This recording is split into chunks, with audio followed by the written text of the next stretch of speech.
Thousands of people marched yesterday in what was called a demonstration and celebration to mark the 70th anniversary of the NHS. The theme of the march was the extra cash the government's promising is simply not good enough.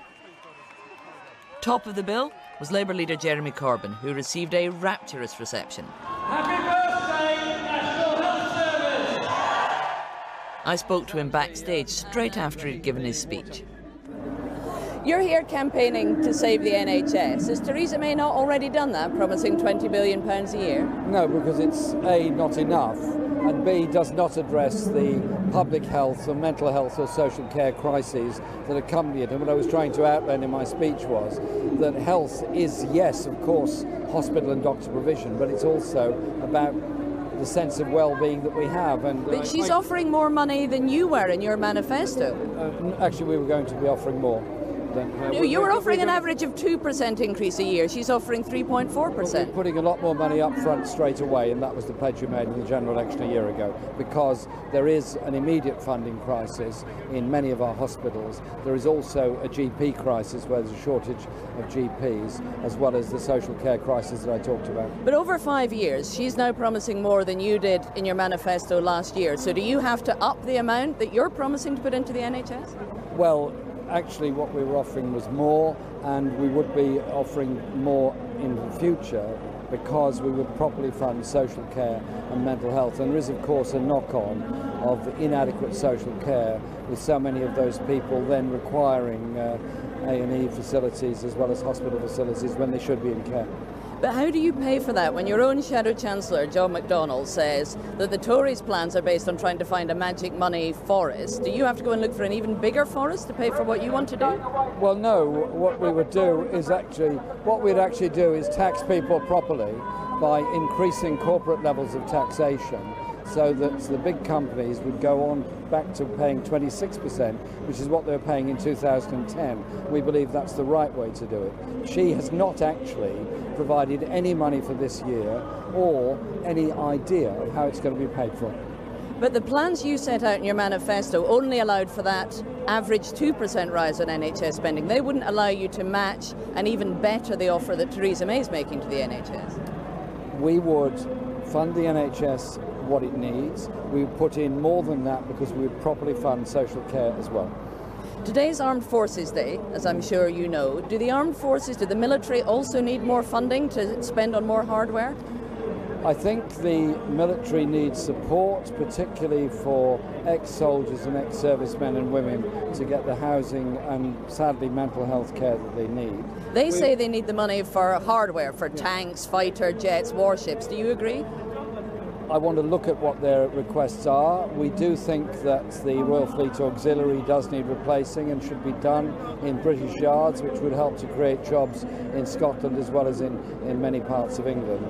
But we're not going to get into some race about who's going to spend the most on this. What we need to do is look at the appropriateness of what our armed forces do, look at the issues of cyber security, and look at the issues of terrorism threats. Now, there was a big march here last week in support of a people's vote on Brexit, and there were lots of people singing "Where's Jeremy Corbyn?" Were you sorry you weren't able to join them? I was visiting refugee camps in Jordan. If you hadn't been, would you have come on the march? I was always planning to visit refugee camps in Jordan, and it's not our policy to have a second referendum. It's our policy to respect the result of the referendum, but to have serious negotiations with the EU to gain a customs union and access to the single market, to protect jobs in this country, and recognise that we have a deeply unequal society where many former industrial areas lose out very badly because they haven't had the investment they need. And that may be one of the reasons why so many of those voted no in the referendum. Now, you know a lot of your supporters are pressuring for the party to try and change its policy on this and support a people's vote. If, at the end of the negotiations, there is what you would judge to be a bad deal for Britain, would you then support the idea of a people's vote? If there is a bad deal for Britain, or worse, no deal at all, or maybe they're equally bad, it depends what the government comes up with it, then we would vote against it and challenge it in Parliament and hope to force a general election on that basis. You had a TV encounter with Danny Dyer this week. Indeed. He says he voted Leave, and yet he sounded much more passionate about Brexit than you do. Well, I don't remember him saying that. I remember him saying a few other things on the programme. He was very passionate about people and communities and very passionate about his views on David Cameron. I campaigned for Remain and reform of the EU. That was not the result. We've got to live with the result, and that is what we're doing. But I'm determined to have a good relationship with Europe. I've built up very good relationships with socialist parties all across Europe in order to ensure that we do have that trading relationship. We're not threatening Europe by joining with Donald Trump and some kind of race to the bottom transatlantic trade and investment partnership. Instead, we want a proper trading relationship with Europe. There will be more protests in a couple of weeks' time when Donald Trump visits the UK. Will you be joining those? I'll be supporting the criticism of Donald Trump, and I've said so, and I've said that the British government should withdraw the invitation. If you, as the leader of the opposition, were invited to meet him, would you go along so you could express your thoughts to him directly? Well, sadly, that's a totally hypothetical question because he said he doesn't want to meet us, so that's not necessary. But you won't be out on the protests yourself? I will be criticising him and criticising his visit because I think his behaviour towards Mexicans, towards children, his behaviour towards women, his behaviour towards Muslims, and of course his slapping of tariffs on steel and aluminium in danger of setting off a trade war around the world. Sounds like you should be out in a protest then. Well, I'm expressing my dissent. Now, there is a possibility that England might meet Mexico in the World Cup, and your wife is, of course, from Mexico.